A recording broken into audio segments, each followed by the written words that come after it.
The Book of Ruth from the Amplified Bible. Chapter 1. In the days when the judges ruled, there was a famine in the land, and a certain man of Bethlehem of Judah went to sojourn in the country of Moab, he, his wife, and his 2 sons. The man's name was Elimelech, and his wife's name was Naomi, and his 2 sons were named Mahlon and Chilion. They were Ephrathites from Bethlehem of Judah. They went to the country of Moab and continued there. But Elimelech, who was Naomi's husband, died, and she was left with her 2 sons. And they took wives of the women of Moab. The name of the one was Orpah, and the name of the other Ruth. They dwelt there about 10 years. And Mahlon and Chilion died also, both of them. So the woman was bereft of her 2 sons and her husband. Then she arose with her daughters-in-law to return from the country of Moab, for she had heard in Moab how the Lord had visited his people in giving them food. So she left the place where she was, her 2 daughters-in-law with her, and they started on the way back to Judah. But Naomi said to her 2 daughters-in-law, "Go, return each of you to her mother's house. May the Lord deal kindly with you as you have dealt with the dead and with me. The Lord grant that you may find a home and rest, each in the house of her husband." Then she kissed them, and they wept aloud. And they said to her, "No, we will return with you to your people." But Naomi said, "Turn back, my daughters. Why will you go with me? Have I yet sons in my womb that may become your husbands? Turn back, my daughters, go, for I am too old to have a husband. If I should say I have hope, even if I should have a husband tonight and should bear sons, would you therefore wait till they were grown? Would you therefore refrain from marrying? No, my daughters, it is far more bitter for me than for you that the hand of the Lord is gone out against me." Then they wept aloud again, and Orpah kissed her mother-in-law goodbye, but Ruth clung to her. And Naomi said, "See, your sister-in-law has gone back to her people and to her gods. Return after your sister-in-law." And Ruth said, "Urge me not to leave you or to turn back from following you. For where you go, I will go, and where you lodge, I will lodge. Your people shall be my people, and your God, my God. Where you die, I will die, and there I will be buried. The Lord do so to me, and more also, if anything but death parts me from you." When Naomi saw that Ruth was determined to go with her, she said no more. So they both went on until they came to Bethlehem. And when they arrived in Bethlehem, the whole town was stirred about them and said, "Is this Naomi?" And she said to them, "Call me not Naomi," which means pleasant. "Call me Mara," which means bitter, for the Almighty has dealt very bitterly with me. I went out full, but the Lord has brought me home again empty. Why call me Naomi, since the Lord has testified against me, and the Almighty has afflicted me? So Naomi returned, and Ruth the Moabitess, her daughter-in-law, with her, who returned from the country of Moab. And they came to Bethlehem at the beginning of barley harvest. Chapter 2. Now Naomi had a kinsman of her husband's, a man of wealth of the family of Elimelech, whose name was Boaz. And Ruth the Moabitess said to Naomi, "Let me go to the field and glean among the ears of grain after him, in whose sight I shall find favor." Naomi said to her, "Go, my daughter." And Ruth went and gleaned in a field after reapers. And she happened to stop at the part of the field belonging to Boaz, who was of the family of Elimelech. And behold, Boaz came from Bethlehem and said to the reapers, "The Lord be with you." And they answered him, "The Lord bless you." Then Boaz said to his servants, who was set over the reapers, "Whose maiden is this?" And the servants set over the reapers answered, "She is the Moabitish girl who came back with Naomi from the country of Moab." And she said, I pray you, let me glean and gather after the reapers among the sheaves. So she came and has continued from early morning until now, except when she rested a little in the house. Then Boaz said to Ruth, Listen, my daughter, do not go to glean in another field or leave this one, but stay here close by my maidens. Watch which field they reap and follow them. Have I not charged the young men not to molest you? And when you are thirsty, go to the vessels and drink what the young men have drawn. Then she fell on her face, bowing to the ground, and said to him, Why have I found favor in your eyes that you should notice me when I am a foreigner? And Boaz said to her, I have been made fully aware of all you have done for your mother-in-law since the death of your husband, and how you have left your father and mother and the land of your birth, and have come to a people unknown to you before. The Lord recompense you for what you have done, and a full reward be given you by the Lord, the God of Israel, under whose wings you have come to take refuge. Then she said, Let me find favor in your sight, my Lord, for you have comforted me and have spoken to the heart of your maidservant, though I am not as one of your maidservants. And at mealtime Boaz said to her, Come here and eat the bread, and dip your morsel in the sour wine mixed with oil. And she sat beside the reapers, and he passed her some parched grain, and she ate until she was satisfied, and she had some left for Naomi. And when she got up to glean, Boaz ordered his young men, Let her glean even among the sheaves, and do not reproach her.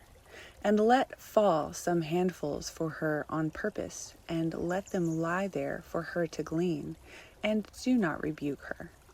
So she gleaned in the field until evening. Then she beat out what she had gleaned. It was about an ephah of barley. And she took it up and went into the town. She showed her mother-in-law what she had gleaned, and she also brought forth and gave her the food she had reserved after she was satisfied. And her mother-in-law said to her, Where have you gleaned today? Where did you work? Blessed be the man who noticed you. So Ruth told her, The name of him with whom I worked today is Boaz. And Naomi said to her daughter-in-law, Blessed be he of the Lord, who has not ceased his kindness to the living and to the dead.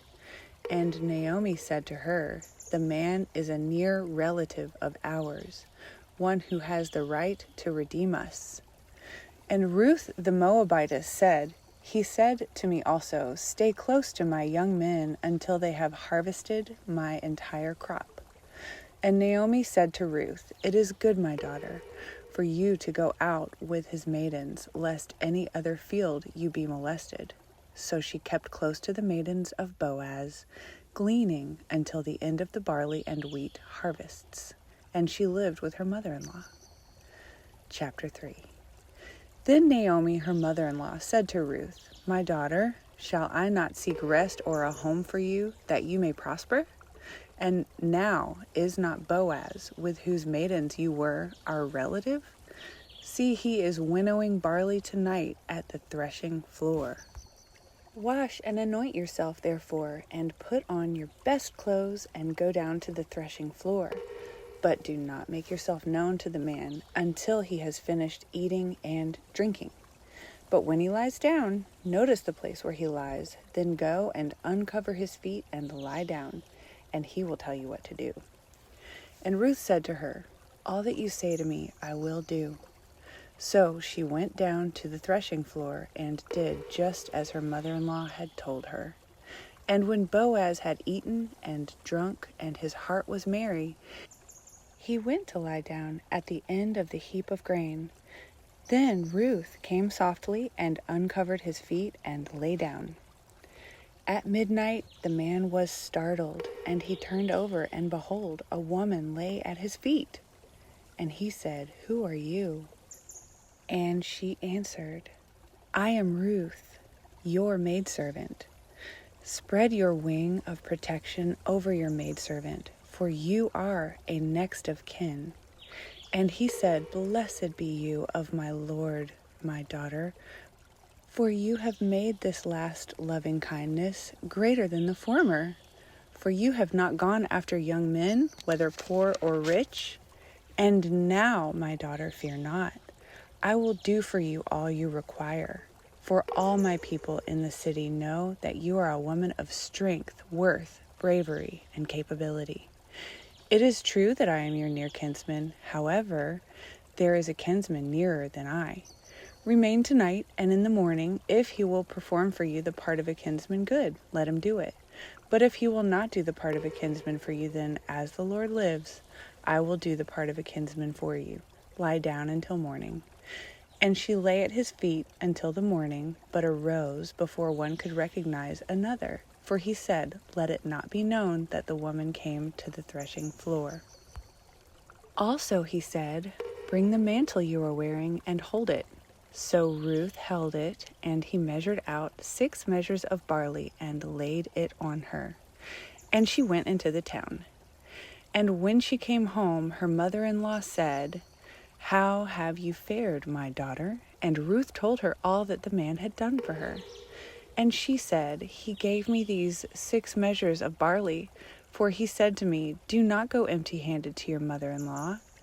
Then said she, sit still, my daughter, until you learn how the matter turns out, for the man will not rest until he finishes the matter today. Chapter 4. Then Boaz went up to the city's gate and sat down there, and behold, the kinsman of whom Boaz had spoken came by. He said to him, ho, turn aside and sit down here. So he turned aside and sat down. And Boaz took 10 men of the elders of the city and said, sit down here. And they sat down. And he said to the kinsman, Naomi, who has returned from the country of Moab, has sold the parcel of land which belonged to our brother Elimelech. And I thought to let you hear of it, saying, buy it in the presence of those sitting here and before the elders of my people. If you will redeem it, redeem it. But if you will not redeem it, then say so, that I may know, for there is no one besides you to redeem it, and I am next of kin after you. And he said, I will redeem it. Then Boaz said, the day you buy the field of Naomi, you must buy also Ruth the Moabitess, the widow of the dead man, to restore the name of the dead to his inheritance. And the kinsman said, I cannot redeem it for myself, lest by marrying a Moabitess I endanger my own inheritance. Take my right of redemption yourself, for I cannot redeem it. Now, formerly in Israel, this was the custom concerning redeeming and exchanging. To confirm a transaction, a man pulled off his sandal and gave it to the other. This was the way of attesting in Israel. Therefore, when the kinsman said to Boaz, buy it for yourself, he pulled off his sandal. And Boaz said to the elders and to all the people, you are witnesses this day that I have bought all that was Elimelech's and all that was Helion's and Mahlon's from the hand of Naomi.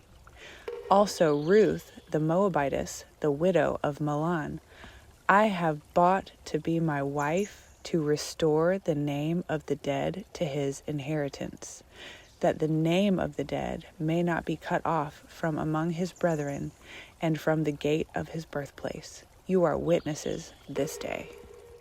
And all the people at the gate and the elders said, we are witnesses. May the Lord make the woman who is coming into your house like Rachel and Leah, the two who built the household of Israel. May you do worthily and get wealth, power in Ephratah, and be famous in Bethlehem. And let your house be like the house of Perez, whom Tamar bore to Judah, because of the offspring which the Lord will give you by this young woman. So Boaz took Ruth, and she became his wife. And he went into her, and the Lord caused her to conceive, and she bore a son. And the women said to Naomi, blessed be the Lord, who has not left you this day without a close kinsman, and may his name be famous in Israel. And may he be to you a restorer of life, and a nourisher and supporter in your old age. For your daughter-in-law who loves you, who is better to you than 7 sons, has borne him." Then Naomi took the child and laid him in her bosom and became his nurse. And her neighbor woman gave him a name, saying, "A son is born to Naomi." They named him Obed. He was the father of Jesse, the father of David, the ancestor of Jesus Christ. Now these are the descendants of Perez. Perez was the father of Hezron, Hezron of Ram, Ram of Amminadab, Amminadab of Nahshon, Nahshon of Salmon, Salmon of Boaz, Boaz of Obed, Obed of Jesse, and Jesse of David, the ancestor of Jesus Christ.